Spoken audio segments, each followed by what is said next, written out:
Dude, okay. So jury duty. So sometime, I think it was in the summer, right? Sometime this past summer, I get a letter in the mail. It's a summons for jury duty. And I've never been summoned for jury duty. Actually, I had a summons once before I moved. I went to grad school. I was moving out of, this is when I was living in Louisiana at the time, though. So it was like a bit, I told them, I sent them a letter and I said, hey, I can't do it. I'm literally leaving the state. I'm not going to be able to help you. This is probably too long. And they said, okay. So I've never been to jury duty. And then I got this summer, I get a summons saying, hey, you've been summoned for jury duty. And then everything I've known about jury duty up until this point has always been, I've always had a negative understanding of it, right?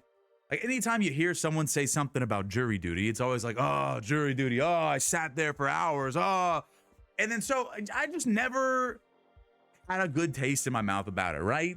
I just thought, oh God, jury duty. I don't want to do this. I don't want to waste my time just sitting, That sounds horrible. And so I got the letter sometime in July, and I was reading through it, and it said I could do some kind of exemption, right? And I was reading through the exemptions, and some of the exemptions were like, look, if you're over the age of 70 years old, then you can be exempt from jury duty. If you are, if you're, taking care of someone that can't take care of themselves, if you have, certain conditions, you can be exempt. Just let us know, and we'll exempt you. And then I'm like, okay, sure. But I'm reading through it, and I'm like, dude, I don't meet any of these qualifications or categories, right? And so I'm like, how do I get out of this? So I just sent them an email. I said, okay, let me just pretend that I'm dumb.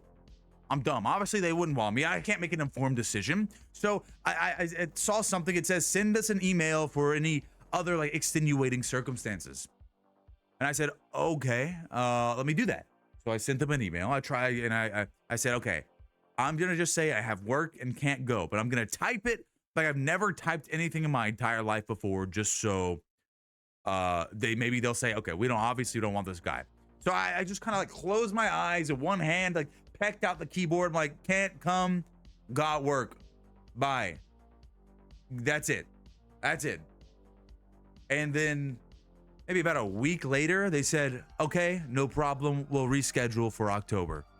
And I said, ah, dang. Okay, well, yeah, they're going through with it. And I'm like, okay. So I was expecting, they said, be expecting a letter sometime in October for this date. You'll be expecting it 2 weeks in advance. I said, okay, great.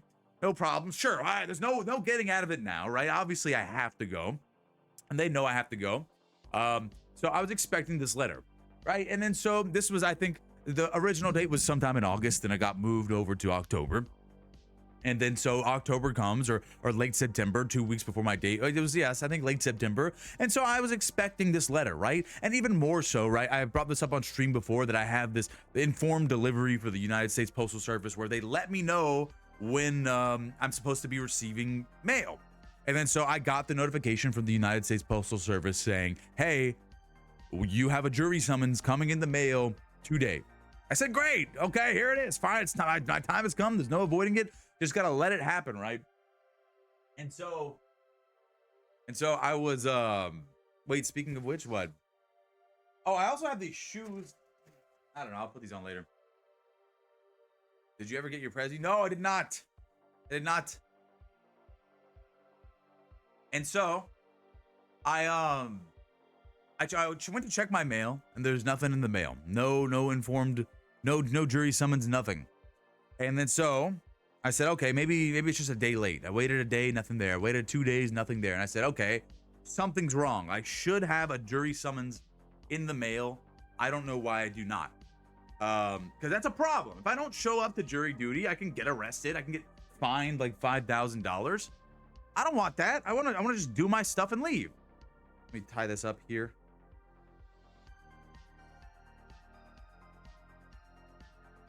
How do I tie it? How does he tie this? Like this? Or like a bow? Like a bow. Yeah, that's good. Okay, all right, not bad. Maybe a little bit lower, I don't know. No, it's not bad. I think I gotta take this off. I gotta show some booba.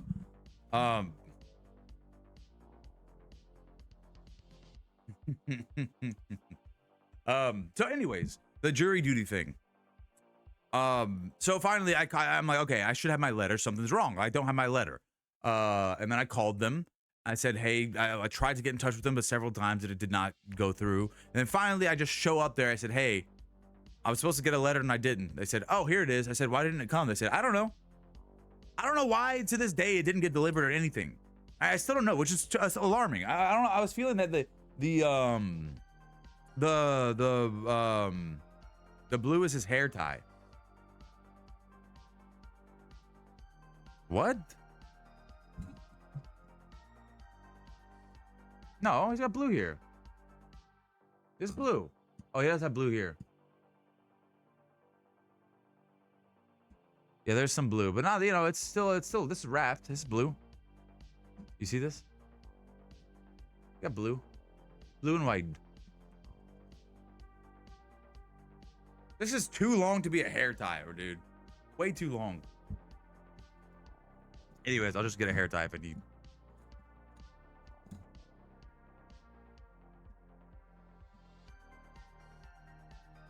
Anyways, so the time comes for me to show up to jury duty.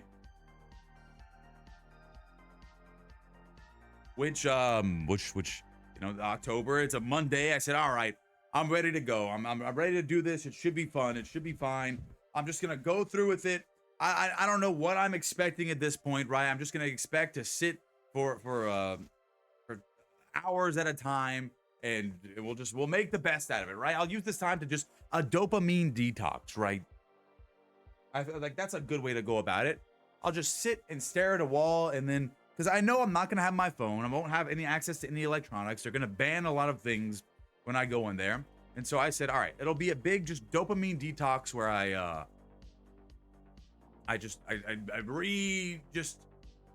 realign my chakras, just take it easy, maybe take a little nap sitting up, because I can do that. I can just sit down and I can take a nap, no problem at all, right? And so we got to get there at 8 a.m. I got my letter. I parked downtown. I'm there somewhat early. I'm expecting just like, I don't know, maybe like 20 people there. Cast with the first order ever referred to as jury duty as monk mode. Yes, either that or rap too many times. That's fine. I'm not too worried about it. I'll fix it up in a sec. Exactly. Yeah, jury duty was my monk mode. So look at it. It's not bad. Maybe I'll fix this up. I don't know what to do with this. Huh?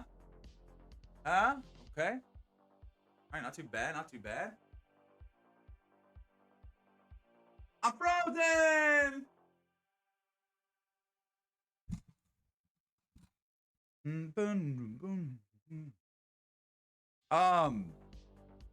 Try wrapping the blue from front to back, from back to front.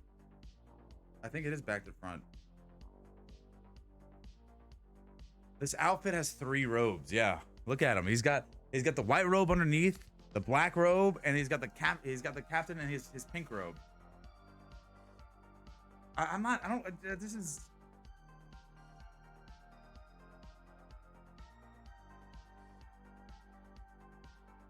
This thing doesn't matter too much. Like, don't wrap it once around, just wrap it like a regular bow. What? Oh, it's too long. It's way too long.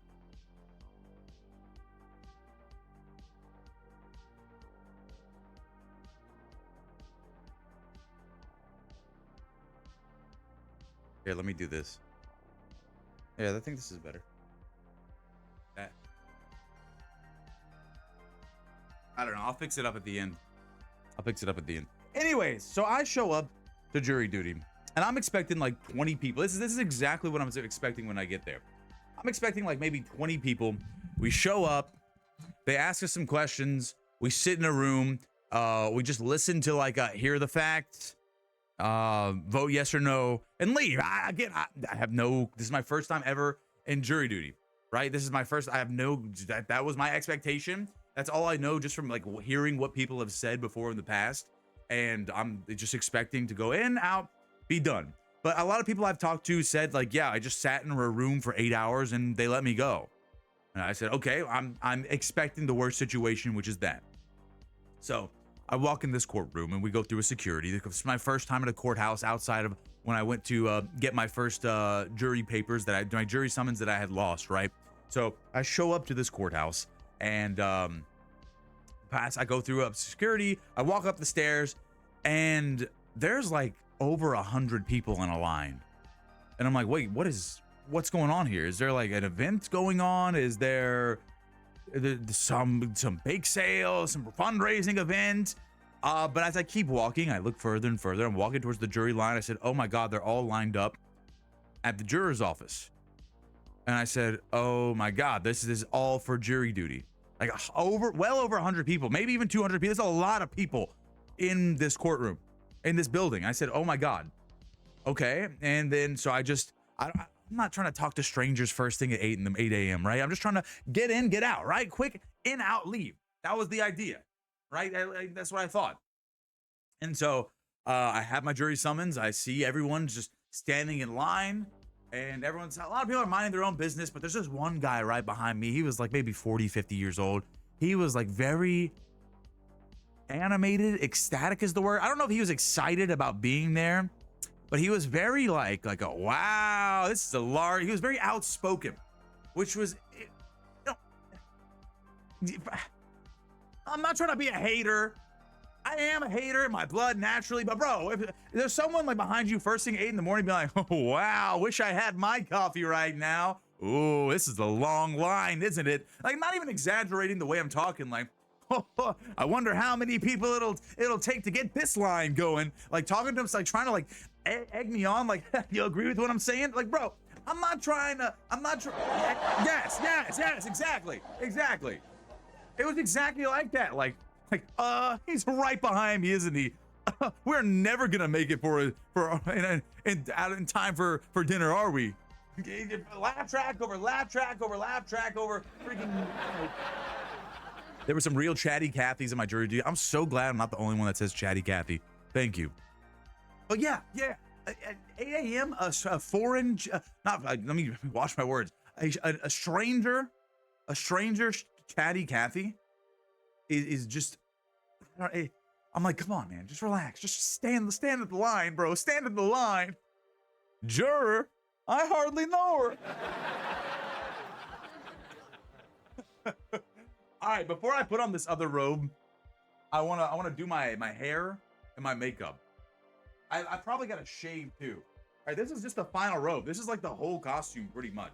Right? I gotta bring it to the next level. All right, so he just does this. Right, he just does this. That's it. And then he got.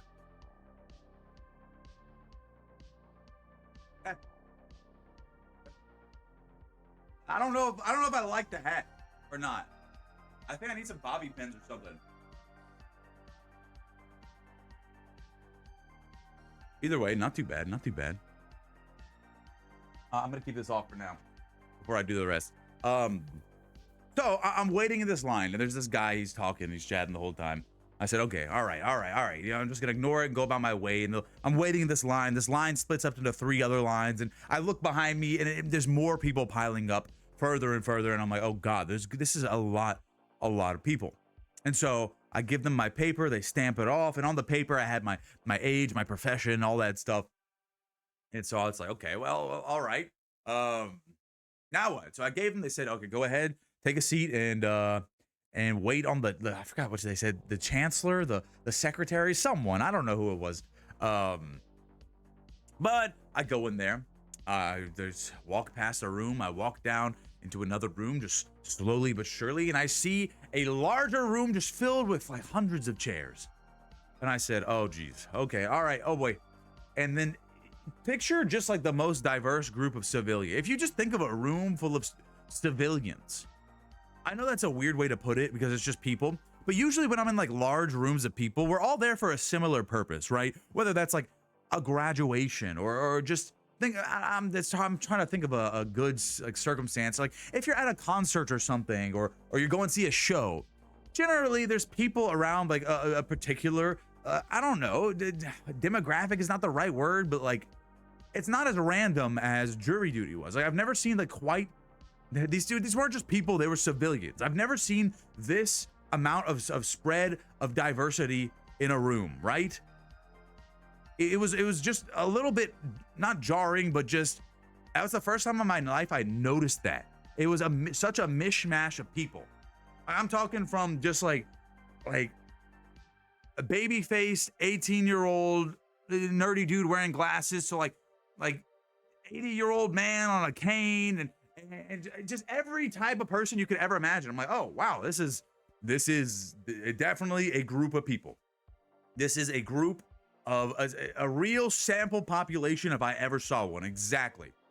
Like I said, okay, well, they wanted a wide spread of people, they got it, right? And so it kind of took me off guard, right? Because I see people dressed up in suits, and I just see people like in a muscle shirt. They're just coming off like a job site or something. Again, it's just a wide spread of people. And like, there's a couple people that are chatting. There's a couple people that are keeping to themselves. I'm not a stranger social person. I'm not trying to chat. I'm trying to sit, take a nap, go home, right? And so pretty much every seat was taken except the front row. And I don't mind sitting at the front row. So I just walk all the way up there. I walk to the end and I just sit right there. And then I wait. I don't want to look around. I don't want to start a conversation. I don't want to see someone I know. I want to just get on with my life. Go here, sit down, do my stuff, and then leave, right? Easy does it. And then so I sit down, and then I just start staring at a wall. And then I close my eyes for a second, and then I doze off. Because I have years of being in school. I sit down, I just fall asleep like this for a little bit, and I wake up. And it's not deep or restful sleep or anything, but it's sleep nonetheless, right? So I took a nap for a second. And then I get waken up by this lady. She comes and she gives us there's a podium up right in front of me, and she speaks to the room. And then she says, okay, we're still filling up. Just hang tight, y'all. 20 minutes. I said, okay. And then I lay my head down and I fall asleep once more. And 20 minutes later, I get woken up to the sound of these these high heels just clanking across the floor. I said, what the heck is going on? And I'm like, still like fuzzy hazy from like just this little nap I got. I'm looking at what appears to be like Dolly Parton walking up to the podium. And I'm like, there's no, what the heck am I even looking at here? It's like this lady wearing like dressed up like some ash here. Come on, how y'all doing, y'all? She comes up to the podium, clanking it. It's hair like triple the size of mine. I'm like, oh my goodness gracious. And she's like, she comes up to the mic, and literally exactly as I thought. She goes, how y'all doing? My name is Secretary Marsh. I'm here to give y'all an example of what's going on, how this is gonna roll, and how we working on my courtroom. All right, y'all, let's go. And so first things first, I'm gonna need y'all all to stand up, raise your right hand, and repeat after me. And then so we all just stand up and raise our right hands. Like, I swear I'm gonna tell the truth. I'm gonna uphold all this mumbo jumbo. I'm gonna, not make any whatever and all this stuff. And so we all just repeated. And she's like, all right, well, that's first order of business right there. And she says, I'm going to ask y'all all to please refrain from being on y'all's phones. I get it. Y'all go. Y'all take care of your parking meters in 5 minutes. Y'all be done. I'll be on my way. Y'all going to go in the courtroom. Y'all going to get assigned. And so I'm just looking at her. I'm like, she's right here. I'm just like, okay. But I got to give props to her. She was like running this place. Like, I could understand how she needs to be the way she is just through the diverse groups and personalities in there. Like, you gotta have some authority over this place. I just wasn't expecting Peggy Hill to be like right there just doing this. So it kind of took me off guard, but I'm like, all right, go do your thing. And so she's like, all right, off your phone. And then she keeps talking about her other stuff. And then in the middle of this, some guy is just blatantly on his phone. And then she just stops in the middle of what she's talking about. And she goes, sir, put your phone down. And the guy's like, I'm just checking my parking meter. And he's like, you can check it in 5 minutes, sir. Put your phone down. I'm checking my parking meter. I don't know if it's over. Sir, your phone down now. He's like, I'm checking my parking meter. And then she gets right up in this dude's face. It's like, do you want to be held in contempt of court?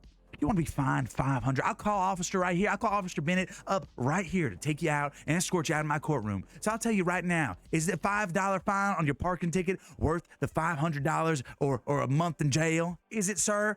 And then he just looks at her and puts his phone down and goes, thank you kindly. And then walks back up to the podium. And first and foremost, that's also one thing that took me off guard. People that, grown-ass adults that just can't, dude, Dollface, what's going on? Literally, like, ass. I'm like, I'm gonna pull this up. I know y'all seen this before. What's her name? What's her name? I know it was cold. It was ice cold, baby. Oh,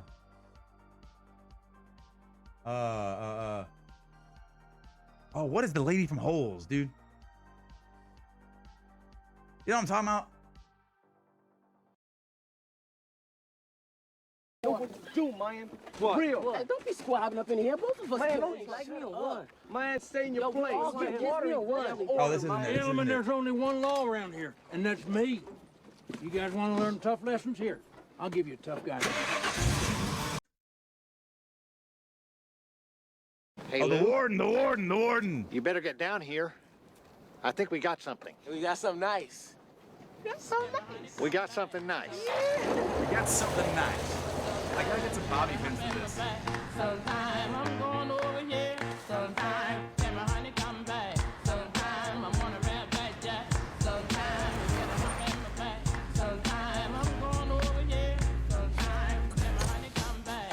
Sometime I'm on a red back jack. Sometime we get a hump in my back. Sometime I'm going over here. Sometime, can my honey come back? Sometime I'm on a red back jack. Sometime we get a hump in my back. Sometime I'm going over here. Sometime. Right over there.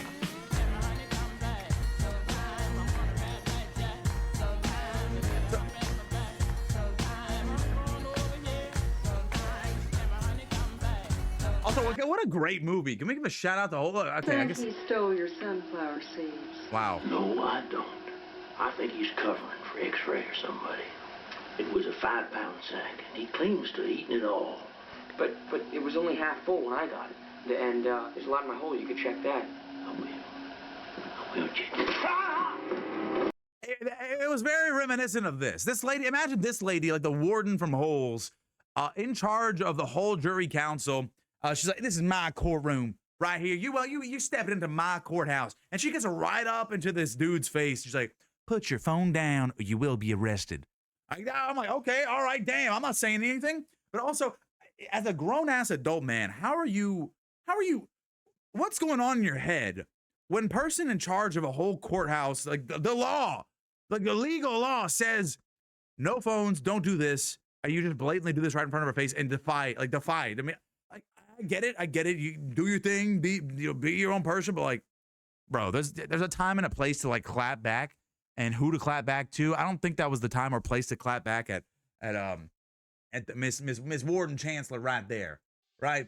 So anyways, so he puts his phone down. She does her thing. And she goes, all right, y'all, very briefly, we're going to be calling you up. We got a bunch of cases today, a bunch of criminal cases. We have 4 different courtrooms. You're going to be called up. Some of you might be called up early. Some of you might be waiting here till 6 p.m. You're just going to hold on, and thank you for bearing with me. All right, y'all, enjoy. And then, doom, doom, doom, doom, doom, doom, heels clanking off, just walks back all the way off the stage. I said, damn, I was kind of hard, but like, okay, all right, do your thing, lady. And so, I'm like, okay, again, I'm going in there expecting worst case scenario. Worst case scenario, I'm going to be in the group that I'm there till 6 p.m. Right? And so I sit back down, fall asleep. I wake up and they said, hey, in the meantime, you're going to watch this video. It was like a video from the 80s, like jury duty is your civil responsibility. You're all meant to do. This is what you're here for. I'm like, God, please just get me, just lead. I mean, get on with my life. Right? I'm gonna spend all my time doing this. I'm not gonna get chosen for anything. I want to just go home, right? It could be a nice day off work, if anything. And so I'm sitting down. They call a few groups up. I wake up. I fall back asleep. And the next thing I hear, they say, cash, courtroom 4. I said, oh, okay, all right, okay, cool. And so I thought that was it. I got chosen. I don't know what if they were like watching us on cameras because they said everything is audio and visual recorded. There's cameras there. So watch what you're doing now. Right? And I said, okay, that's why I'm just saying I'm gonna go to sleep. I don't know if they're watching or not, but they said go to the courtroom. So I said, okay, I'm gonna go. I walk upstairs to the courtroom. There's 4 different courtrooms, and lo and behold, another line, another waiting. So I sit down, and I said, oh God, what is this? And so we're actually outside of the courtroom this time. We were in just another juror's hall in the courthouse, and then now I'm in an actual waiting outside an actual courtroom. And then so we're just waiting again, and I'm sitting down. There's people sitting next to me, and they're kind of narrowing down people. So there's like one group in front of this courthouse and a courtroom, another in this front of courtroom, another in front of another courtroom, and then I sit down all the way at the end. I'm like, okay, just let me fall asleep again. Let me snooze this off, and then I'll go home. And so this old man just sits right next to me, and you know, I don't know experience around like older gentlemen, but you know, I think sometime around like your mid 50s, older dudes just start like making noises, you know?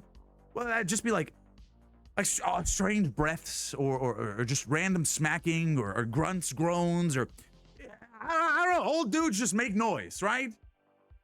I don't think this is a unique scenario. I think other people could probably agree with this. This dude, he just sits down, and the whole time he was just like making these blah, blah, blah, blah. I'm like, oh my God, okay, is this guy trying to like talk to me? Is he trying to start a conversation? I'm thinking, well, okay, what do I do now? Do I, because it's not necessarily bugging me, but I'm like, it's noticeable. It's noticeable, right? And so I'm just trying to snooze off and go about my day, not interact, just in, out, done, bam, boom, gone, right? There's no confidence that like that of a 15-year-old man in a gym locker room. I know. Yeah. Oh yeah, true. Yeah, you've seen a lot of old man nuts growing up. Well, yeah. Maybe I don't know if that. A lot of old man nuts growing up. Well, maybe. Okay. Joking. We're joking. We're laughing. It's a funny one. In a locker room at a gym. Anyways, this dude is just making noises, and I'm thinking, okay, is he trying to get my attention? So scenario one, he's trying to get my attention, and if I look back, he's got my attention, and we started a conversation, and then I'm trapped in a conversation, so that's already ruled out. I said, okay, I can't look back now. Or option two, he's just randomly making noises, and if I look back, he might get self-conscious that I think I'm like, oh, he's making noises. He might say, oh, sorry, or and then me potentially offend him, or he might just say, like, start up a conversation regardless. Like, oh, I see, I've got your attention. Like when you walk past the Pokemon, like you're going through Cerulean Cities, you know, something like that. Like, I hear you want to fight Challenger. No, I don't. So either way, it was a lose-lose scenario. So I thought the only situation I win with this is to just go monk mode. I work on my patience. I work on my dopamine detox. I just don't acknowledge it. Just don't move on. And so that's what I did. And I said, okay, cool. And then so I fell back asleep. I wake back up, and then an officer comes out of the courtroom. He's huge, a jacked guy. Jacked. I mean, understandable. Like if you watch like Judge Judy or something, they always have like that large security police officer. What do you call him? The bailiff? Something like that. I don't know. He comes out. He has a thing. He's like, all right, I'm gonna call y'all one by one. We're gonna you have assigned seats, and we're gonna go in there. I said, yes. All right. It's time. And so they start calling everyone's name. I'm like one of the last people to get called, and they're like, Cash, can you come in? I said, yeah, sure. So I come in.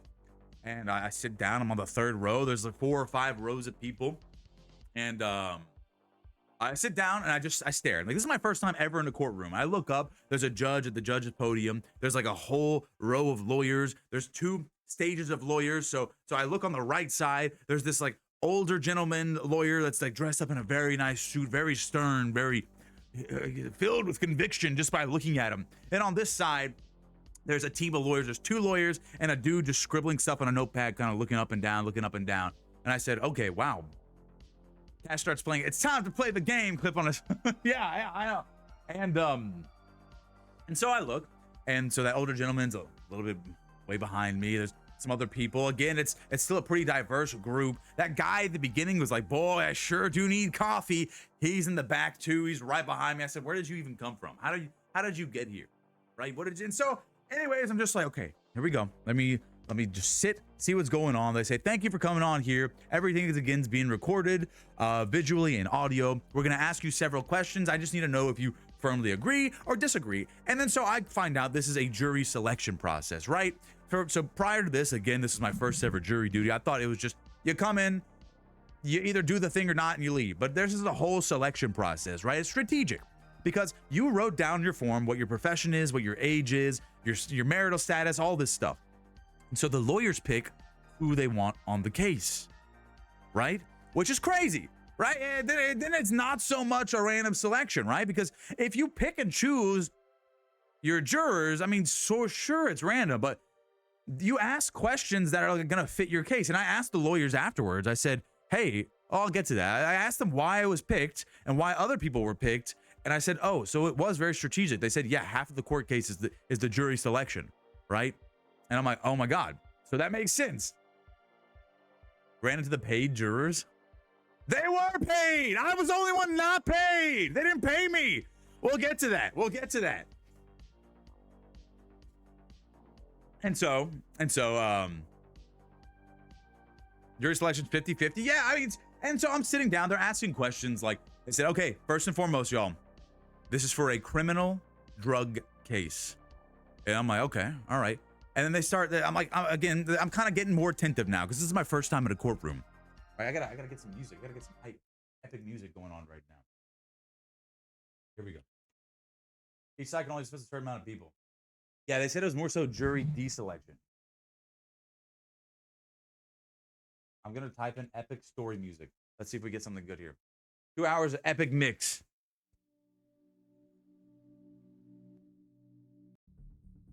I can't even hear anything. Okay, whatever. I don't think this is it. I don't think this is the move. Oh, okay, we're not doing this. Anyways, so I'm sitting there. Crash raised his hand and said, I should let y'all know that I'm heavily invested in uranium and cannot be impartial on the matter. I should have said that. However, when I went into that courtroom, I was kind of getting a little excited. I was kind of thinking like, all right, damn, this is, all right, we're in a courtroom. They got lawyers out here. But I'm like, okay, all right, just sit down, just fall asleep. They're gonna see you're gonna be sitting here till 6 p.m. right? You're gonna be dismissed. You're gonna have to go home. So I said, all right, look, let me just sit down and just stare off into this distance.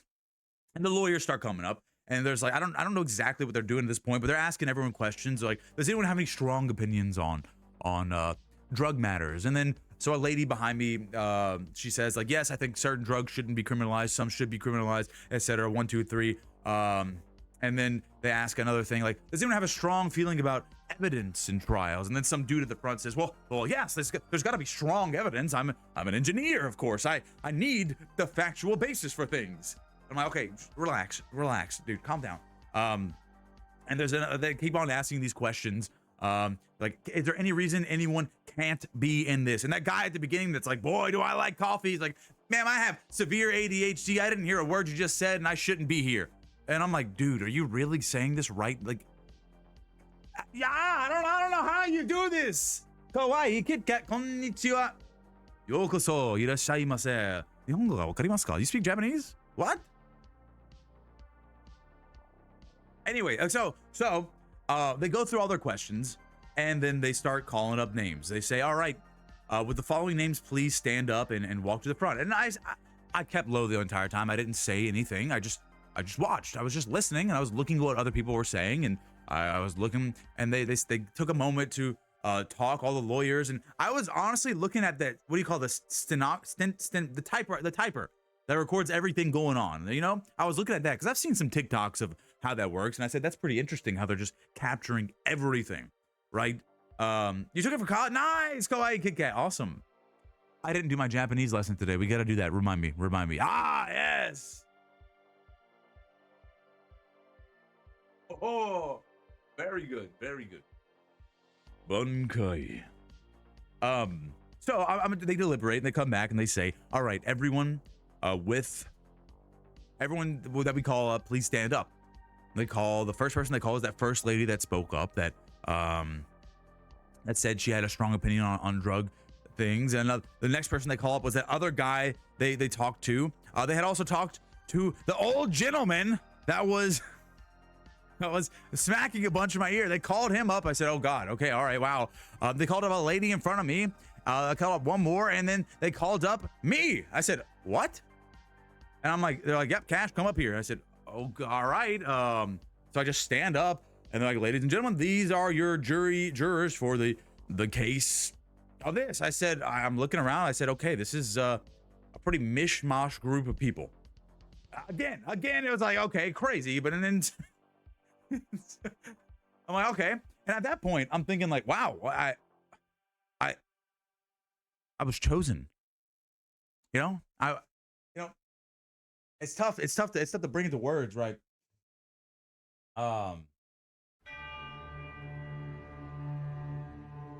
But I was chosen, right? I was selected.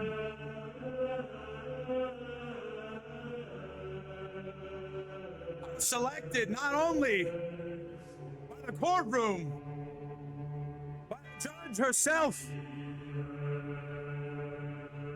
I was the chosen one. They needed me. They needed me to decide the fate of a particular individual. You know, a lot of people ask me growing up, when did I know?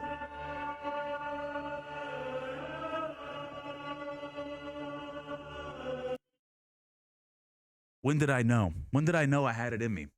Right? You know, I guess they saw something in me that I didn't see for myself. Right?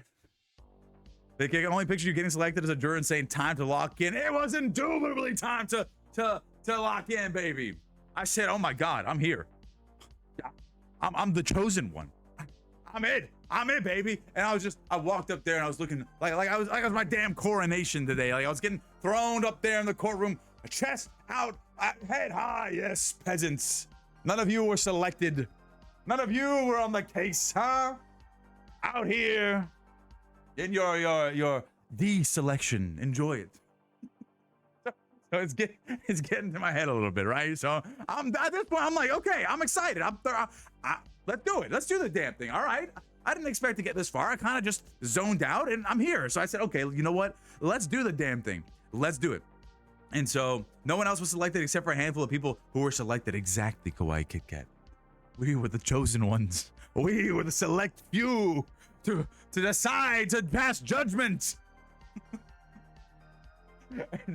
and so yeah, it was indubitably time to lock in there. I dropped you and a bunch of weirdo. Dude, I was there. I was locked in. It was a mishmash group of people, right? And so I look around. I said, all right, this is the team. Like I'm going to the Squid Games or something. Like I'm getting ready for the freaking a world championship final. I'm like, yeah, I know my law. I played GTA roleplay. I was a judge in GTA. Judge, you need some backup? I got you. You seen my clips? You seen my VODs? Judge Cash Dubois, bitch. I got you. Come on now. Sorry, Yon. Didn't mean to say that. Come on, just a BMO. Thank you.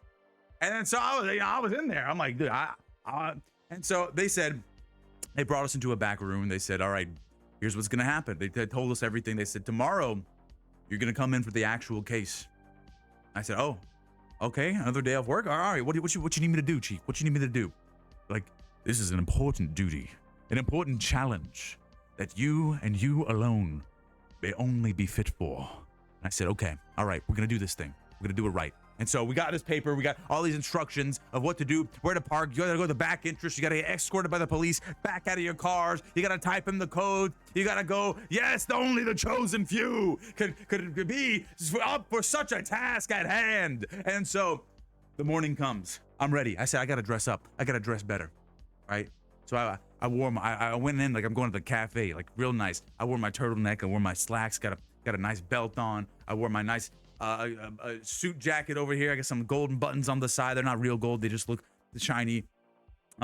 Hair pulled back. Nice. Very cool. Walked into the courthouse playing Duran Duran. I am the invisible man, bitch, except not today. I am chosen for a special task. So I pull up to the courthouse, right? I find my way there and I'm like, okay, very, very good. And then so I walk up, I say, I'm going, I hand the papers. They say, right this way, sir. I'm like, oh, right. Yes, I will go this way. Thank you for the kind escort, sir. I appreciate you. All right, and so I finally get up there, and we walk in. They lead us to the courthouse, and they give us an idea of what's going on. They say, "Hey, welcome. what you're gonna do. Right before we enter the courthouse, there's a room, right? They lead us to the jury room. They say, all right, here's what's gonna happen. You gotta lock in your phone, all your stuff in these lockers. You can't touch them. Here are the rest of your jurors. Just hang out in this room. We'll give you lunch. You have all the snacks, the water you need, etc. So I said, all right, great. No clue what it's really going. I just knew it was a criminal drug trial. And so I'm talking to people, and again, it's a weird mishmash of people. There's this one younger lady. She obviously doesn't want to be there. She's like, oh, what am I doing here? There's another lady that's just like obviously, she I don't know. She just seemed very not talkative. She wasn't socializing as much. They had this other lady that she was telling me about some. I was talking to her because she sat next to me. She was like this older. She was talking about the what do you call it? Not the flea market, farmers market downtown. I'm like, oh, nice. And then they had that older guy that's like, well, I'm an engineer. Of course I got to do this. Of course I got to do that. Well, I'll take control of this. This is, I'm the lead juror here, right?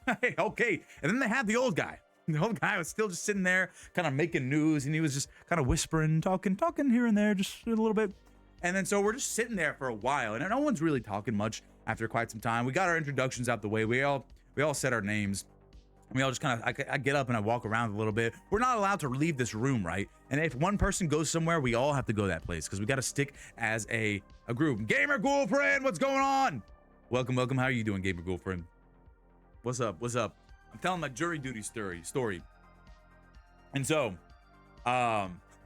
this is when I'm like, okay, I'm waiting for 30 minutes at this point. I'm just ready to get going.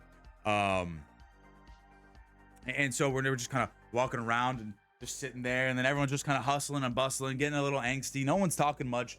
And the old guy stands right next to me again. He starts smacking again. I said, oh God, what's going on here? Like, obviously this guy wants to start a conversation, but again, I'm kind of in out. We already did our talking, and I said this early on the stream, but the first thing he says to me is he leans over to my ear and he goes, if you're a fan of soups, you might want to check out New York Deli downtown. They got some real good soups down there. I'm like, okay, all right, man, thanks. Completely unprovoked. No talk about soups prior to this situation. I don't even know where soups come from. What? Dude, I just look at him and I'm like, there's no way. Because I'm thinking to myself, like, dude, this is like a cartoon movie, the way everyone's like such an individual character. Right, you got like the grouchy, like, I don't want to be here. You got the, well, I'm in my mid 40s, early 50s. I'm in charge here. You got the old guy. It's just like, well, having a great day. You got soups? You want some soups for you? He almost like whispers it in my ear. It's like, it's very like soft and but it's also piercing. It's like the you know that guy off a Family Guy that's like, Get your ass back. He does that voice with the elongated S's. He was doing that. It's like, you want soups? I don't know if it's his dentures or what. He had nice teeth. I noticed that, but I figured they're dead. Anyways. And then so I almost started laughing at that. I'm like, oh God. I'm like, I'm not big on soups, but I could try New York Deli. It's like, I'll request it for lunch. And I said, oh, okay, all right, cool, man. All right. He's like, all right, you're gonna love it. And he walks away. He walks away to the next person. I don't know what he says because it was so quiet, but I assume it was along the lines of, so you into soups? Maybe he was just taking lunch orders. Maybe he was a plant there. I don't know. I don't know what's going on in that situation, but either way, I'm like, okay, cool. And then, we start talking a little more, getting to know everyone else. He was trying to win lunch votes. Yeah, it's definitely, I agree. It's probably the teeth. But yeah, maybe he wanted to win lunch votes and he really wanted some. And so we're like, okay, sure. And then finally, after a little bit more conversing, we go in there and they said, all right, here's what's going to happen. You're going to walk in a single file line. You're going to go and you're going to sit in your spot. And then so I've never done this before. I've only been in a courtroom in the first situation where they selected us and in Grand Theft Auto. So like, and I read through how courts generally work in Grand Theft Auto. And in GTA roleplay, I ran courtrooms like a CSI show, like, all right, like, Judge Judy, just like, all right, present your evidence, present your case. And then so we walk in there. I'm expecting it to be toned down from this, but it was really not toned down. It was exactly this. We walk in, all rise, everyone stands up, and we're like, oh God, everyone's looking at us. And I'm walking back there, and I said, okay. And then so I walk and I choose the second to last seat on the juror position. So I'm looking, we have a big TV in front of us. Judge is over here to the right. Stenographers right here doing their thing. Bailiffs sitting there doing stuff. And then there's the table of lawyers again. There was that single stern guy, like silver fox, hair slicked back, very prim proper, red tie, pin here, everything nice and clean. I'm like, okay. He was on his one stage, and then they had that one guy who I'm gonna call Kyle. He was scribbling on his papers he had 2 lawyers next to him. And I said, oh wow, this guy's got a team of lawyers and versus just this one guy. What's going on here? He got into the courtroom and said, so how you doing, infinite money? How you do the infinite money glitch? Yeah. How do I fly up in this courtroom? How the hell I get out of this courtroom? Come on, spawn me here. And so, anyways, so they say, all right, welcome. They do our introductions. They introduce the attorneys. So the silver fox guy, the clean attorney, he was the state prosecutor, and they give us more information on the case. So they hold, and I can talk about this all freely now. I asked the judge, I'm like, can I talk about this like on a stream, live stream? She said, with anyone you want, it's public information. So clear in that base. And so they give us information on the courtroom. It's this guy Kyle versus the state of Florida for a criminal drug case, right? And they had him arrested on 4 different charges. One was resisting a police officer, one was possession of drug paraphernalia, one was possession of criminal drugs, and one more was, I think, driving with a suspended license. Right, so they're introducing all the attorneys, and there's this one guy, the silver fox, is like, all right, I'm the state prosecutor here. I represent the state. I represent, XYZ. And then the other 2 attorneys, they come up and they just say, we're representing Mr. Kyle. And they sit back down. I said, okay, that wasn't as lavish as an introduction, but I mean, just based on appearances, LV, what's going on? Just based on appearances, that first attorney, the state prosecutor, just looks like he knows what he's doing. He's been around the block a few times, right? So I can tell just from the way he carries himself. And it looks like the other attorneys were a bit younger, maybe a little bit more inexperienced, but they were there. And I said, all right, they got a team of attorneys. They got to do something. And so they told us how everything's going to work, right? You have to assume the person's innocent, and it's the job of the state. It's the burden of the state to prove that he is guilty, right? Based on the information at hand. So I said, okay, this guy is innocent. That's in my head, and the state has to prove he is guilty. All right, makes sense. That's how it works. I said, yeah, okay. And so usually, like, I see things like in actual court cases where they're like, all right, we settled it. We're not going to do this. We're not going to argue this, that, whatever. Here. So I don't know what I'm expecting, but they're running it just like the GTA courtrooms. Who would have thought? Just like how the courtroom's supposed to be young. I played GTA. I know what's supposed to go on. So they said, all right, here, let's start with our opening statements. And I said, okay, I don't know what I'm expecting. And the silver fox attorney comes up, the state prosecutor. He comes right up to us. He's very stern, like he's putting on a theatric performance. Right? Very, very just...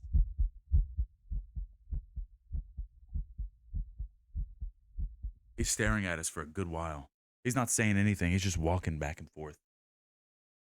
He's looking at each and every one of us in the eyes, setting the tone, making it very, very stern, very serious. I know you. Well, now you can. He's making it very stern, very serious.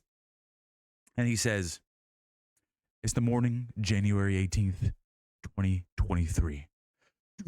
Open the door! Open the door! The police officers yelled. Mr. Kyle was unresponsive, not opening the door at all. Moments pass, and all of a sudden, the glass shatters. They have to drag Mr. Kyle out. Mr. Kyle running back and forth. He resists arrest, and inside their car, they find pounds of cocaine for extraction, ready to be sent out into the streets, ready to be taken into the lives of people out there. Good thing our officers found Mr. Kyle when they did. Otherwise, it could have been a tragic situation for not only our county, but our entire state, our great state of Florida.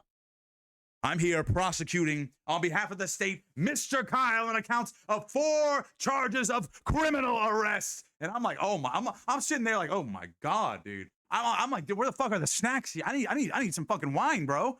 You didn't prep me for this. I didn't know we were just going raw dog straight up in here. I didn't know we were putting on a goddamn Shakespeare performance, dude. I was so impressed. I said, oh my goodness gracious. I said, holy shit, this guy's killing it. I was engulfed, enthralled in this story. I did not stand up. Objection, Your Honor.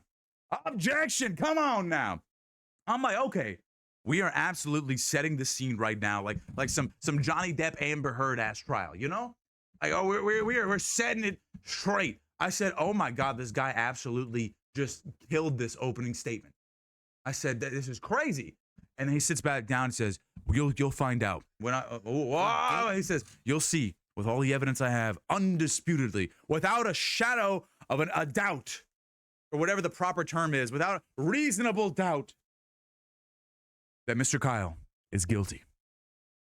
And like when he finished that, I straight up wanted to get up and applause. I'm like, dude, this monologue was sick, man. You just killed this. You absolutely just killed this monologue. Like, when did you memorize this line? Like, do it.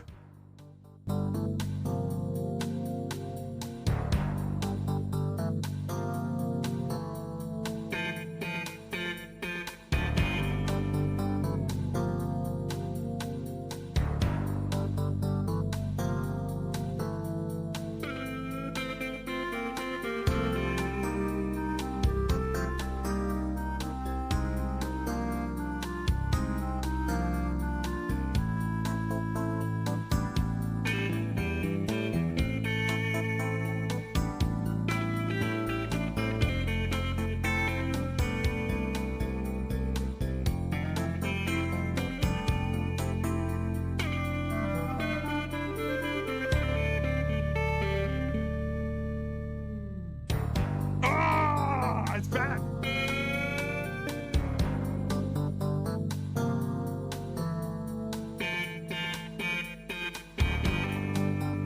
All right. Enough of this.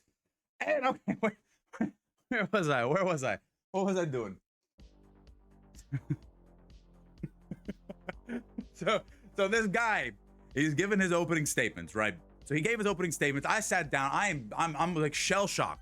I said, oh my God, I thought this is straight up only in like TV court cases that it was that dramatic, like theatric. I said, dude, good job. And then so now I'm looking back at this guy. He absolutely left no crumbs. And I'm thinking, okay, they find some, he found a little bag of cocaine in this thing. I'm like, well, but okay, this guy, I'm just proving innocent. And then so I'm like, okay, this guy's got 2 lawyers. This guy's got a team of people. So he's good. He's got to be good, right? The more lawyers, the better. They know what they're doing. Because they were sitting there like scribbling the whole time. And I had my suspicions because they put Kyle up there like writing. And I thought this earlier, like during like the Johnny Depp trial, like there were times where like Johnny Depp was like writing stuff but not really writing. So I think I'm sure they tell like their what do you call it? Their client to just pretend like they're scribbling and doing something important. I don't know, because I looked, I'm like, this guy's really not writing anything. He's just scribbling like this. I don't know. It just makes him look more attentive or something. And they said, all right, we're representing Mr. Kyle. Granted, Mr. Kyle here is on a drug case. He stands up. What does he have attached to his belt? A freaking lighter, bro. Freaking keychain lighter attached to his belt. I said, bro, in the fucking courtroom for your drug case, you're gonna. I don't understand. What would go through your mind to do that? Why would you choose of all days, any day of the week you wanted to flex your keychain lighter? Today was the day.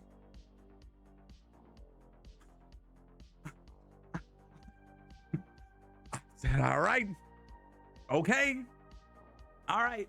And then so I'm like, okay, it's time for his lawyers to give the opening statement, right? And so his 2 lawyers are, you got this lanky guy that kind of looks like Better Call Saul, right? And there's this meme floating around where it's like, if you're, let's see, advisor, like, it's like, look, if you're a financial advisor dresses like this, look this. If you're no, what is this?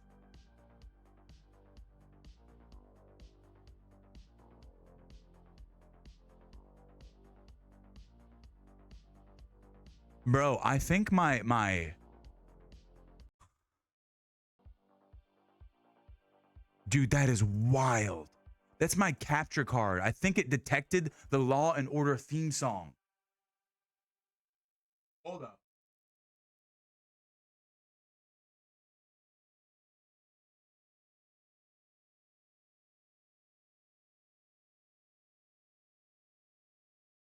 Oh my goodness gracious. Okay, hold up. I'm not gonna be able to hear.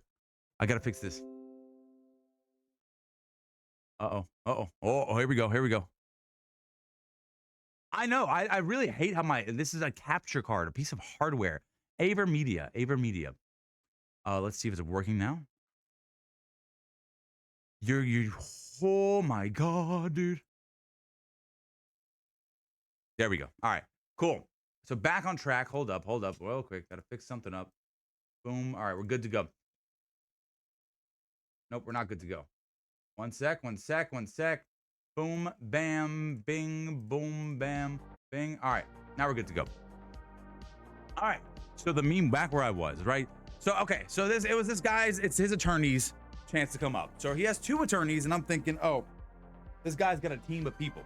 If he's got a team of people, they gotta be good, right? And one of his guys is like this lanky, younger looking guy, but he's dressed like in these pants, right? And the joke is like, if your financial advisor wears these pants, you're good. You're good. This is a good financial advisor.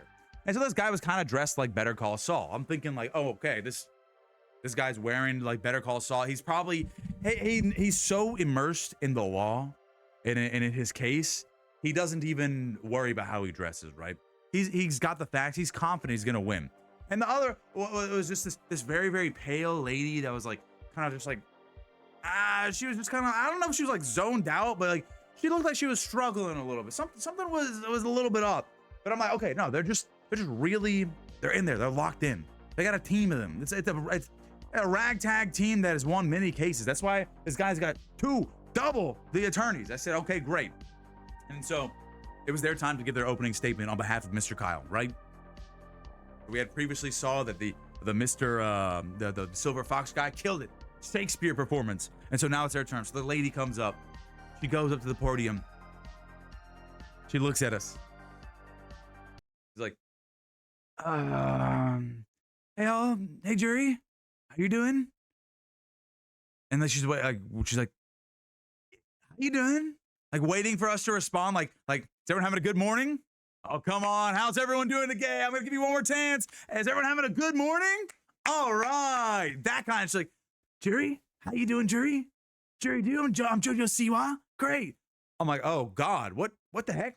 And then she's like, so as you can see, Mr. Kyle, he was driving the car. It wasn't, well, not his car, but you're gonna see that the evidence that he's guilty. He's not guilty. He's not guilty. He's an innocent man. And you're gonna find some doubt in there, and we'll see. And then she said, thank you. And she sat back down. And I said, oh my God, my dude is fucking cooked. My dude Kyle is actually cooked. There's no way that was the opening. You're competing with that Shakespearean production from the first attorney and comparing it to this. You're reading the Stations of the Cross as a 3rd grader in Catholic school. And station number, Jesus fell for the 4th time. What the fuck was I watching? Huh? How can you, a 6th grader could give a better, what is this? Bro leaned to the juror next to me, said, that was not hard. That's not hard, not a hard edit. Bro, I was a bit shocked. I was taken back. I said to myself, there's no way that was his opening statement. It wasn't even like coherent English, bro. I don't even know what I was looking at. That's the problem. I was like, dude, I'm like, okay. Obviously, they knew what attorney they were up against. Obviously, they have unrefutable, indisputable evidence that this guy is innocent, where they really don't need a prep, right? Obviously, because someone's entire livelihood is on the line here, right? This guy could go to jail for the remainder of his life, right? And you're out here saying like he's innocent. What are you doing? Right? Am I right? That's what I'm thinking. So I'm like, okay, this isn't. My guy's cooked. I'm thinking that, and I said, okay, well, let's just see how this goes. Let's see how this goes, right? And then I'm looking at Kyle at this time because this guy is. I'm like, is this guy concerned? And he's just still head down writing, right? Because I think that's why they do that, because we're also looking at them. This is probably if you can afford an attorney, one will be given to you. Oh yeah, yeah, very much so. So the next part of the case came up. Next part of the case was calling up what do you call it? Not evidence. What do you call it? Witnesses. Calling up witnesses. So the first thing they did was that Miss M12, what is going on? Welcome to the Cash Cafe. How are you doing today? So the first thing that happens is the Silver Fox lawyer, the state prosecutor comes back up, all high and mighty. He's ready to go. He's like, Your Honor, this is a tragedy. On behalf of the state, I apologize to everyone involved. 2 of our officers were involved in this, and you know, he's fluffing it up a bit. And so he goes, I'm going to call my first witness, Officer, I don't know, James, who was one of the officers that pulled him over. And so Officer James comes up. Officer James is walking up there from the back. He goes, dude, it's like they were waiting, like a script. Like, it's like, oh, that's your cue. Go. And then so, dude, he opens the back doors of the courtroom. So we all simultaneously, we move our heads to the back, like, oh, where art thou, Romeo? Deny thy father, refuse thy name. If thou wilt not, be but sworn, my love, and I will no longer be a Capulet. 'Tis but thy name that is thy enemy. Thou art thyself, not a Montague. What's a Montague? There's no hand, nor foot, nor arm, nor face, nor any other part belonging to a name. Oh, be some other name. Okay, whoa. And so we all look around, and this thing is, I gotta bobby pin this. And so this guy is in the back. He just slams the door open. We all simultaneously, we move our heads over. And then the courtroom's just quiet. And then just like the high heels earlier, we see this officer dressed up in full uniform, got the belt. He has a cane. He goes, doom, doom, doom, doom. He's looking at us all. He's hobbling over. Doom, doom, doom, doom. Finally, he makes it through. And then so you may approach the stand. Doom, doom. He walks by us slowly, step by step, limping. And I'm like, oh my God, the theatrics here. The theatrics, bro.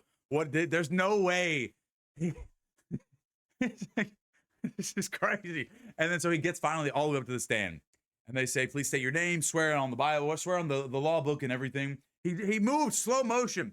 And then so he gave all his information. He said all his stuff. And Ms. M12, I'm doing great. I'm giving my recount of a criminal drug case right now. And then so they start questioning this guy. And this essentially the prosecutor tells his story.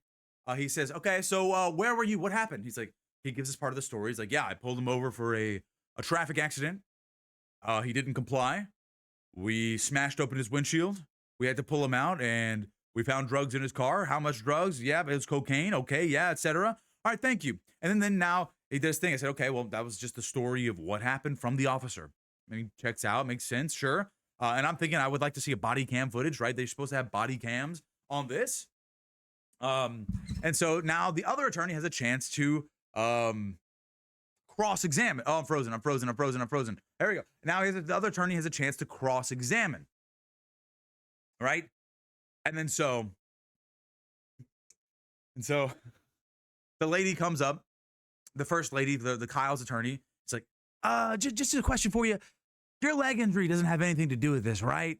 He's like, nope, no, it's completely unrelated. He's like, okay, just going to clear. You heard that, jury? You got that? Unrelated. And I said, okay, sure. So she sat back down, and the other dude, his other attorney, like the lanky Better Call Saul guy, comes up, and it's his turn to ask the questions, right? And I'm like, oh, okay, all right. They saved the big guns. The big guns are coming out right now. Here we go. And I'm like, doom, doom, doom, doom. I'm like rallying up. I'm getting hyped. I'm like, okay, he's gonna bust out something big. He's gonna bust out like according to statute 745 923, you were not in accordance with the state laws at the time, and our body cam footage shows that you were actually in the wrong. And all I don't know. I'm expecting him to lay down some facts and literally lay down the law in front of this man. So he comes up. He's quiet. He looks lanky, but he looks like he knows what he's doing. And so I'm like, okay, this guy's about to shred him. He's got to pull Kyle through to the end. And he comes up to the mic. He looks at us. He looks back at the jury. He looks back at the judge, and he looks at the officer. He looks at his notes. He goes, so you were driving on January 4th, was it? Oh, okay. And you have but we have the evidence for it. And I said, oh fuck, dude, this guy is so cooked. It wasn't the soup guy. It wasn't the soup guy, dude. But I'm like, oh my God, my boy Kyle is cooked. He's just cooked. We have fucking Kermit the Frog that fell down 4 flights of stairs defending this man along with JoJo Siwa. I said, dude, there's no way. There's no way. It's like these guys, these dudes barely passed law school and they came up, they're like, yes, we got a case. And it's like, oh, okay. And he was scared. The dude was scared to talk. Like he had stage fright in front of the jury. I'm like, dude, this guy's life is in your hands. What are you doing right now? You know, I'm getting stressed out from the fact that his attorneys are so bad. He didn't ask him anything. He just like was clarifying a few details that really gave me no further information. I'm like, oh my God, okay. So we're just done. This gets over. However, it kind of might have been a state-appointed attorneys, probably so. But either way, for me, it honestly worked in his advantage. I'm like, dude, I felt the need to help him out at that point. I was like, dude, your attorneys are so bad. I gotta give you, you need my help? I got you, my man. I don't know if that was their strat, but that's literally how it was working. I'm like, this guy needs some help. I gotta do something for this man, right? His attorneys are roasting him harder than the prosecutor. We gotta rally for this guy. So I'm like, okay, Jesus Christ. It's done. And then the same thing happens. Oh, we bring up another attorney. He brings up another officer. The officer's like, yeah, we pulled him over for a traffic signal. He was resisting arrest. And he didn't open his windows. And that's it. And then they didn't cross-examine the other guy. I said, okay, now is the time to see the evidence. We're going to show the body cam footage. And we said, oh God, okay, they're showing us the body cam footage. Good. That's exactly what I wanted to see. And so it's a body cam footage of, we're sitting there's this really large screen in front of us. They're playing it. And it shows how they pull him over and they knock on his window. They say, hey, open up. And he goes, give me a sec. And you can see him searching for something in his car. They say, open up the door. We're not doing this. Show me your license. And he doesn't do it. He's holding up his hand and he's searching for something in his car. They said, open up the door. And they get their flashlight. They go, doom, doom, doom, doom. And I'm like, oh God, okay, it's getting intense right now. And he holds up a piece of paper to the door, which I assume he's probably doing like one of those YouTube videos, like, I'm a sovereign citizen. I have no right. I have no, reason to open up. I'm going to keep my car closed, etc., etc., etc. Boom, bam. But during that time, while he was holding it up, the other cop gets a bigger flashlight and he comes back and he goes, doosh, doosh, doosh, and smashes that window open. And then he's like, oh my God. Then he opens up his car door. He's like, yo, chill, man, chill. What are you doing? And they drag him out the car. They put him in handcuffs. And then that was that. I said, okay, well, that escalated very quickly. Yeah, the officers were significantly, you did not need to do that, man. You did absolutely, like he asked twice and then he smashed open the window. Like, I'm like, okay, that was not needed at all. And then so they showed, yeah, I know. Kyle's not really sounding so cooked right now. I'm like, okay, well, and then so, I don't know. We couldn't ask what he was holding out to him because it wasn't submitted into evidence. His lawyers submitted no evidence. And so, because I'm thinking like, oh, he's doing like one of those YouTube videos.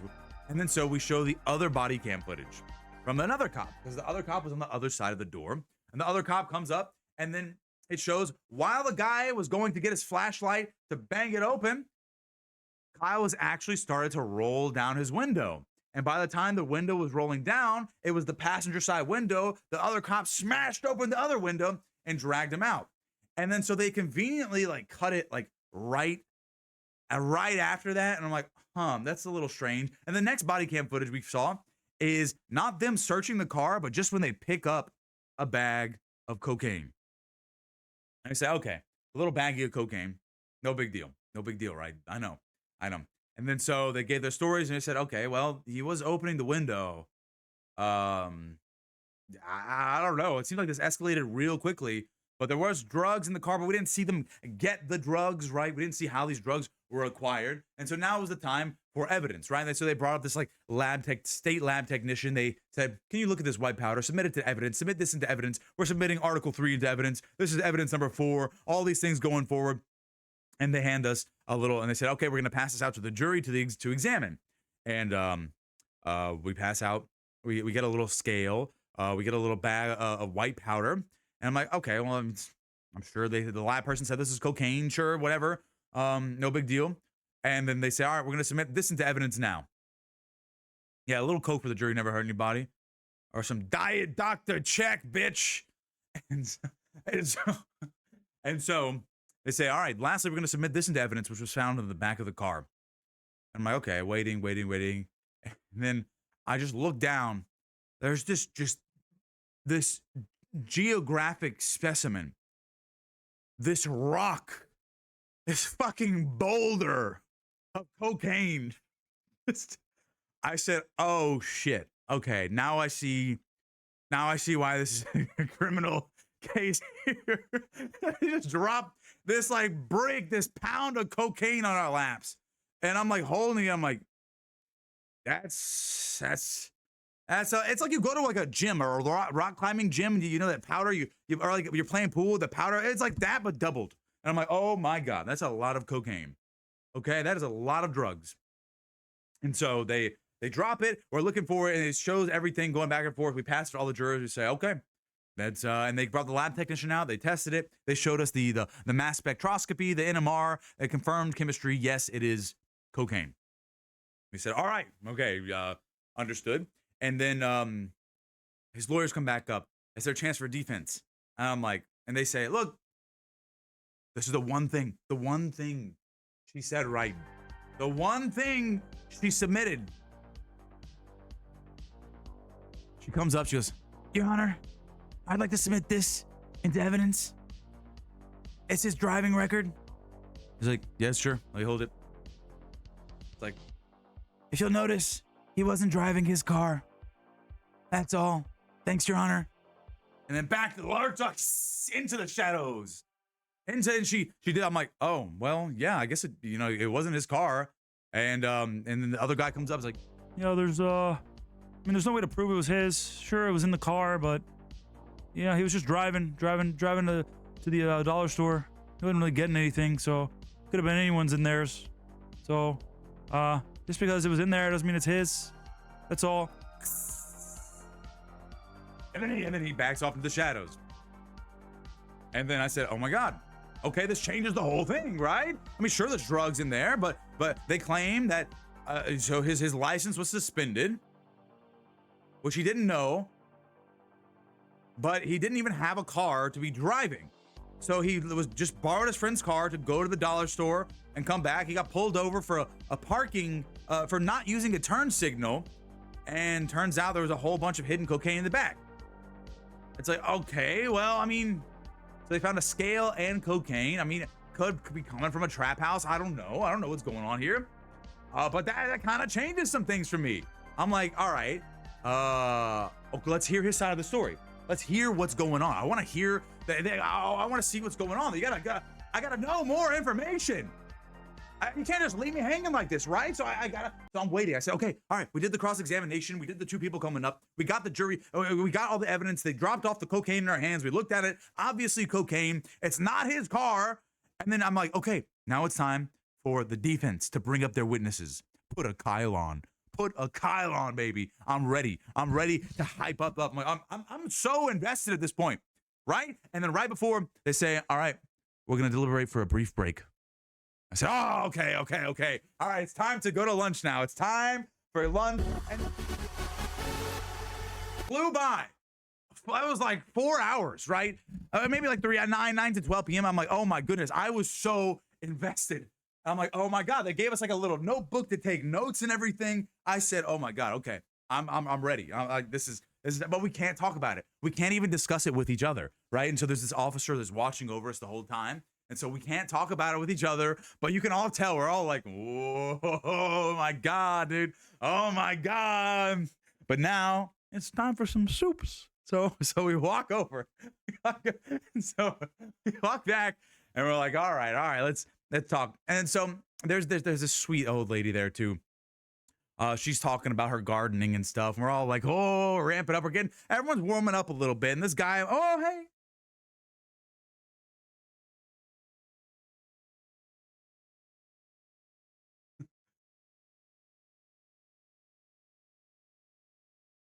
So, Maru. Yeah.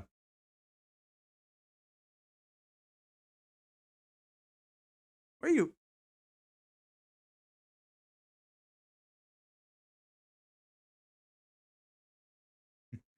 Anyways, so it was lunchtime. We get there, and no soup, but it did turn out to be the New York deli with the good soups. However, I got sandwiches for us all. I figured sandwiches would be a better suit for all of us. I said, all right, man, sure, fuck it. Which turned out to be a phenomenal sandwich. I will be returning to that place, and I will try the soup next time. I don't know if he works there, it's a family business, or what. That man, he woke up with an agenda to provide us with some good food, and he served. He delivered. I said, all right, man. All right, good for you, dog. Good, I like it. He's hustling out here. I love it. I'm for it. I don't know. He was just he was like a 70-year-old man. He's like, if you're into soups, you might wanna try the snoop. I got some sandwiches for us all. And so I'm like, okay, all right. Like, hell yeah, man. Good. I love the sandwiches. Good. I'm in it. I'm in it, dog. And so, so we all got a bunch of sandwiches. We're talking back and forth. I'm getting to know everyone, and there's this lady, right? This old lady. The guy apparently, like, he collects old cars. He was like a former priest, and now he just walks around and takes care of his wife. Can you imagine waking up and being like, but first I have another priority? I know this dude. He has a bucket list. He was telling us about his bucket list in life, and just doing things with certain cars and traveling the world and all this. I'm like, okay, good for you, man. You're killing it. You're killing it. And maybe one of his bucket lists was get a stranger soup. I don't know. I'll be getting some soup from there though. So either way, so there's this other lady. She's an older lady. She had dyed her hair red, and she's a sweet young lady. She's like, oh, my heart I could never do this. Oh, it's like I'm playing a game of Clue. You know, yeah, what is it, like those murder mystery shows where it's like everyone's like their own specific mishmash character. I'm saying that a lot again, but it's like she was like the timid, like, oh my stars, I could never do this. Well, I'm just too innocent for that. I could never. Oh, and the guy's still just like, well, you wouldn't want to put in my shoes for that one. Anyway, and then so she's talking. I'm talking. She's like, she's telling us about what she wants to do, what she does in her free time. She's like, oh, I do a lot of gardening. I grow various. I do travel documentary and blogging. And I'm like, what? And she's like, oh yes, I have a YouTube channel. And I said, what?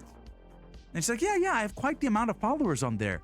And I said, oh my God, what? You gotta share me your YouTube channel. She's like, yep, that's where I primarily get paid, on YouTube. I said, dude, what do you do? She's like, I do gardening, I do traveling, I like growing in my garden right downtown.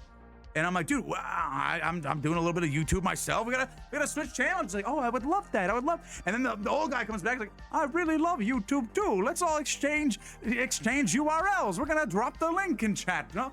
And then we're like, okay, yeah, sure. And then I just started telling him about the cookies. I'm like, dude, I just got a world record for cookies. And so I put that on YouTube too. He's like, oh, I can't wait to check it out. I gotta show you some of my car videos. And I'm like, oh my God, yes, great. And then right when we're about to drop the link, the bailiff drops back in. He goes, all right, we all ready to go back? We're like, oh, okay, yeah, sure. And so we all line back up. We're getting ready to go. So conversation ended real quick. I didn't get any links yet, right? So we're all back. We had finished our food. All this conversation was happening while we were eating. So just fast forwarding a little bit. And so we're back up in the courtroom. We're ready to go. All rise. Like, okay, focus back up. Ready. Let's get it. Everyone's kind of warmed up to each other. We've all kind of had our discussions and whatnot. We're feeling better about it now. We didn't talk about the case at all because we're not allowed to. But we're walking back in there. We see everyone. All the lawyers are standing back up. Silver Fox looking at us. Marty. He wants.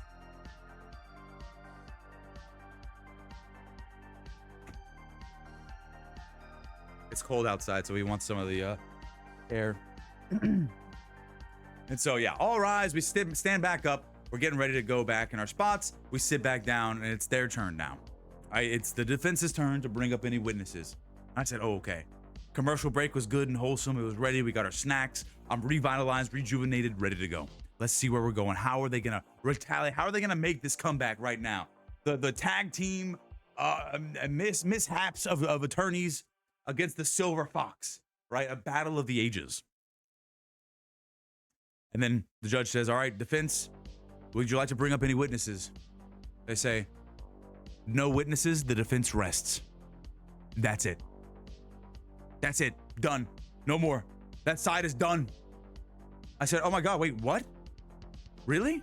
You're not gonna do anything. You're not gonna rebut. You're not gonna come back with anything. You're not gonna submit any more evidence. You're not gonna do any of this. They just said the defense rests. And that was it. Now it was time to go to closing statements. I said, bro, what? That's his closing statements? I said, oh my goodness gracious. Okay, this is all right. All right. I guess they don't want the Silver Fox drilling their guy. I said, that's the only reason I could think of. Right? If they brought him up as a witness, then the Silver Fox would have the opportunity to cross-examine and drill him. And I said, okay, probably, I don't know. Maybe he's guilty. I don't know. Either way. And so now it was time for closing statements. So the Silver Fox comes back up with his closing statement. And he's like, ladies and gentlemen of the jury, back in his theatrics, he's like, I want you all to just imagine the fear that might have been running through those police officers' eyes, not knowing what he's digging for, not knowing what's going out there. And all it took for him, I got it. That's my hair, not Maru. All it took for him, he was driving in the front seat, flipped the scale in the passenger seat, threw the bag of cocaine in the back passenger seat. Think about it, jurors. Think about it. And I said, when he did that, I said, okay, I don't like how you're trying to paint this image right now. That's probable that could have happened, but there's no evidence that it could have happened. And again, we have to assume that this guy's innocent, and they have to prove he's guilty. And then so he did that, his whole thing. And then he gave us like a whole slideshow on what we need to think and what we need to consider. This guy like pulls out, literally, this is how you have to think about it. This is what you got to do. If there's any probable doubt, this is an example of probable doubt. He was educating us and informing us. I said, okay, all right, good. All right, that checks out. And then now it was his attorney's chance to give us their closing statements. And then she comes up and she's competing against this whole like elaborate slideshow and theatrical performance and everything planned out to a T. I'm like, oh my God, he did great. She comes up, she's like, well, I don't got a slideshow, but just think about it. There's still some doubt in there. It's not his car. All right, so if you got doubt, then there's probable doubt, and you can't assume he's guilty. So just think about that, and I think you'll see it for yourselves. You're smart. All right, bye.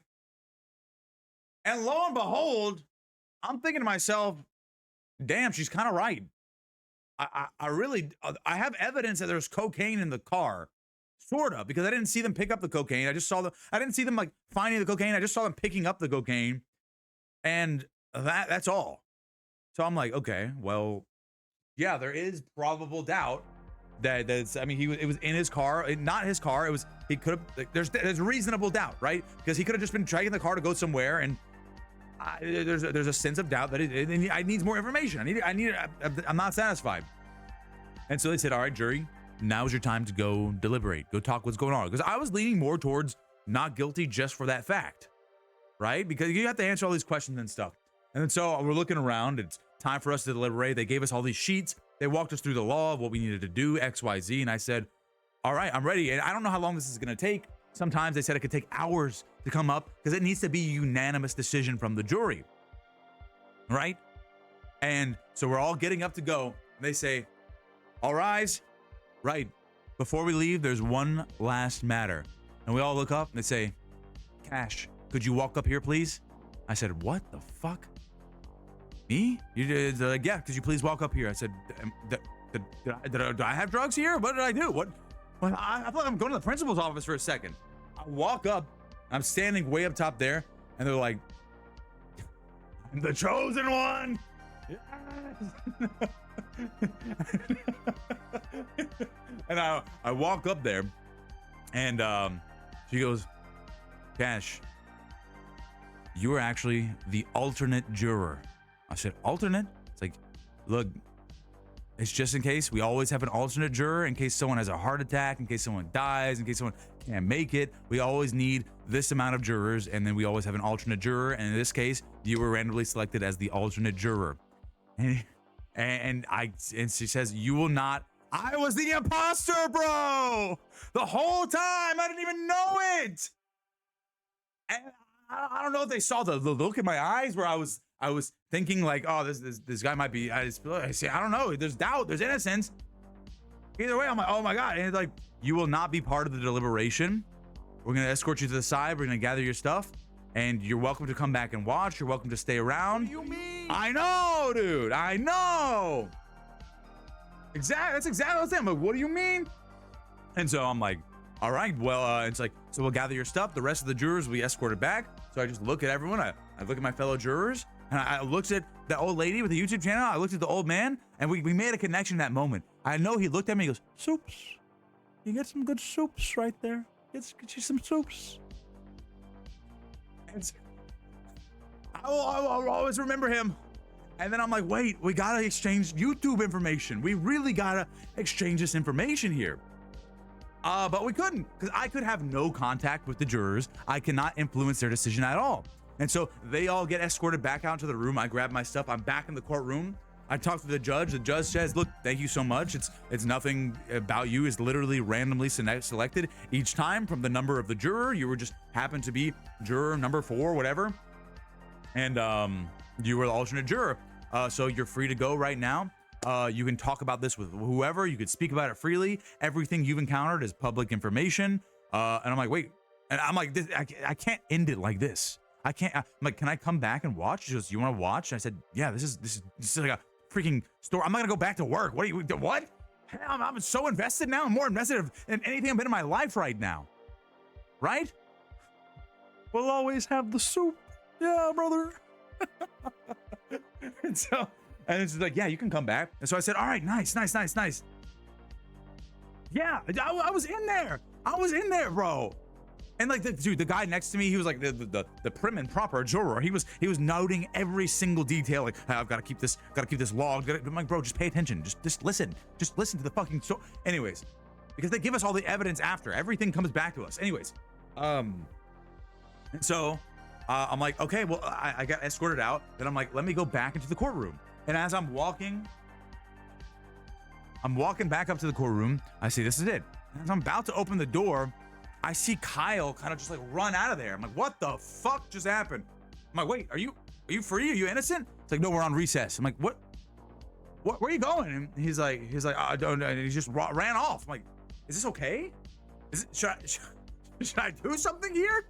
And then the bailiff comes out and all the lawyers come out and they say, we're on recess. We'll meet back here in a brief moment. I said, apparently it was no big deal because like they I don't know, but he just ran off somewhere into the distance. I said, okay, I guess he can't leave the court. I don't know if he's allowed to leave the actual courthouse or not, but he was out of there. So I said, can I go back and watch? He said, we don't know how long the recess is going to be, but we're not allowed back in until recess is completed.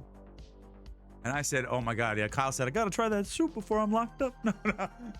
And so I'm like, dude, I really got to find out the verdict of this case. So I'm sitting there. I'm like, let me wait for like 30 minutes and see what's up. And so while I'm waiting, all the lawyers come out and they shake my hands like, hey, great job. You know, I'm like, oh, thanks. That's where I asked them about the jury selection. And then the lanky Better Call Saul lawyer was like, hey, you were the I know they have the same voice. I got to change up a little bit, but it's like, you were the engineer, right? You're 30. I'm like, yeah. And he's like, oh, I chose you. I'm like, why? Why did you? It's like, no, it's a strategic thing. I'm like, oh, okay. I'm like, I'm talking to him like, where'd y'all go to law school? It's like, law school, more like a lot of debt. Like, yeah, okay, makes sense. Makes sense. My God. And so I wait around for like 30 minutes. No one shows back. The courtroom is locked. And I said, shit. And so I talked to the bailiff. I said, where can I find out the jury of this case? How do I find out what happened? They said, you can call back. You can check online. You can search for the case online. So every day since then, I have been searching for the case online to find what happens. No! But I cannot find the jury. I cannot find it. It's not posted online. I've been calling. No one's answering me. So I can't go to the courthouse on a weekend. I have to find a Monday morning where I can go in. I forgot the name of the trial. It's something Kyle v. State. I cannot find it. I don't have paperwork. Everything was stripped from me. I don't know the outcome of this trial, bro. Why was it me? What is the purpose of a gift of this power if I can't control it? I was the chosen one. What if it all was just a dream? I don't know. I don't know. I need to find out what happened. Is Kyle locked up? Is he in prison? Is he free? Is he roaming about? Was it his car? Did they exchange YouTubes? Are they popping off? Did they get more soup? What happened? It's been bugging me every day. I'm trying to find out. I'm at work and like I have it like refreshing the freaking my county's courtroom page to look in their archives. And so that was it. That was the story of my first jury duty. It's still ongoing and it needs to be resolved, but hopefully y'all enjoyed that. I enjoyed it. It was a very, very fun experience for me. So thank you for listening to my podcast. Mario. All right. How about now? I know.